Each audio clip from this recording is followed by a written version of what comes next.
Do you remember Bleem, the software that allowed you to play PlayStation 1 games on your PC, or even Bleemcast, which allowed you to play select titles from the PlayStation on your Dreamcast?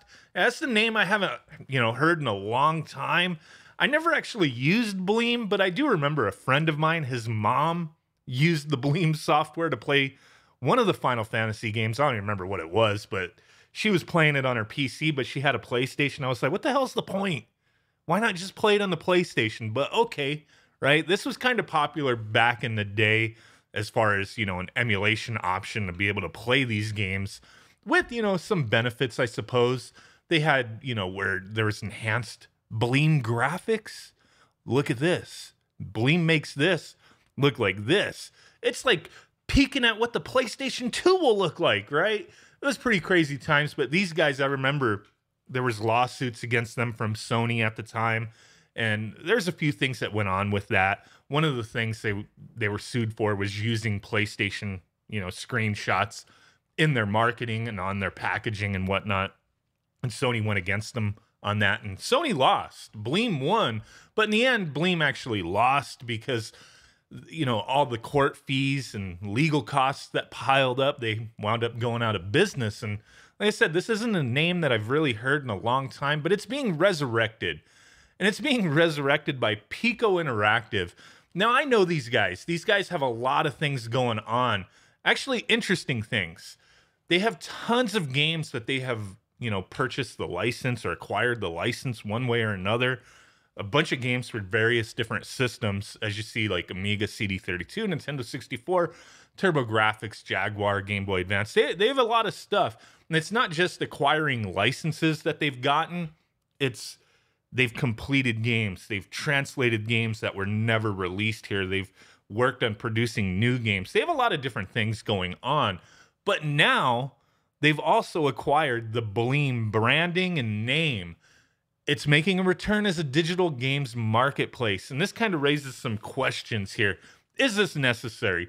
Is there really this level of nostalgia with this name that's going to push people to this specific marketplace? I think it's too early to say, but in reality, looking at it, Pico, they already sell games on like Steam and through their own website. They produce reproduction carts and they sell digitally, and they license their games to various other companies. Like At Games, for example, their Legends Ultimate Arcade machine has a bunch of Pico games on it. And I think a lot of the Pico games are pretty fun.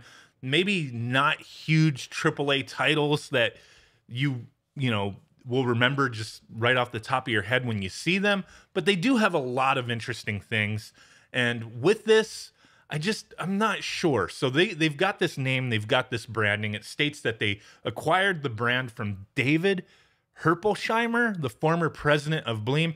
And I know from looking into Bleem, like these guys had all kind of went off in their own direction. I think one guy, I'm not sure who, but people involved with Bleem wound up working for Sony, working on emulation things and all that kind of stuff. And kind of an interesting history here, how those kind of things wind up happening, right? But they acquired the name from this guy, the branding, the name, all that stuff. And they're going to be using this to produce their own marketplace to sell digital games. And it looks like it's, mostly going to be just stuff on the PC from all these old school consoles. Is the marketplace already crowded enough with digital marketplaces? I mean, you be the judge. Would you use Bleem to download these games? I mean, I think they're going to have to do something interesting with this. They're going to have to do more than just have a website, or from what I've seen on their Twitter, they've responded to some questions out there. Oh, is there, going to be a launcher? No, there's no launcher.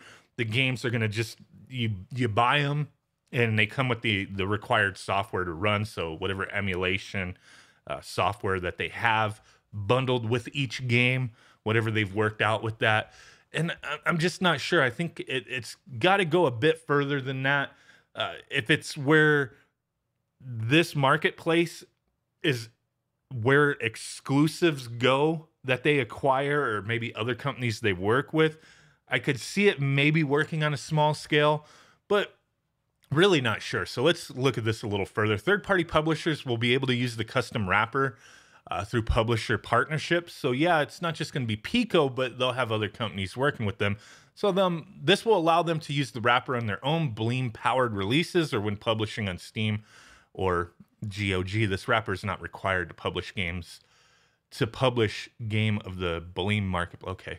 Making things easier for gamers is our goal. Does having another marketplace make it easier?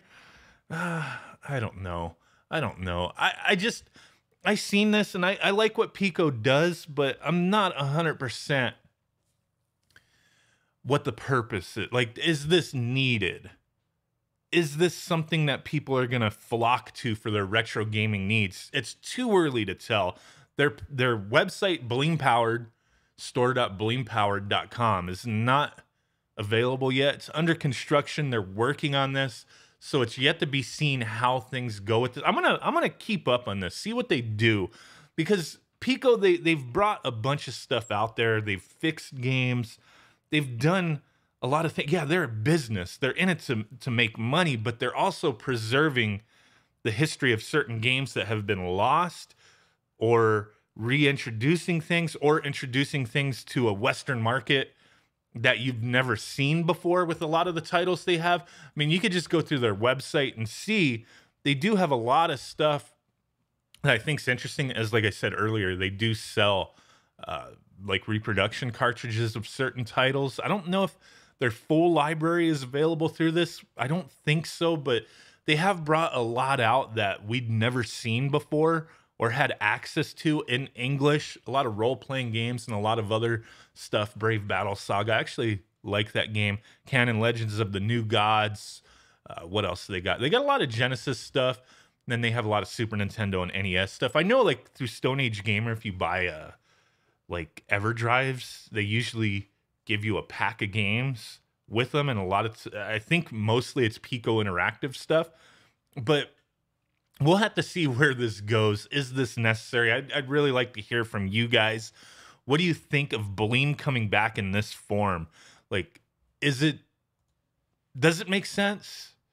Is it something that's going to work out for them? I mean, I guess we'll just have to wait and see. But there you go. I'll put a link to Piko if you want to check out more information on what they offer, all the different games that they sell or have licensed to.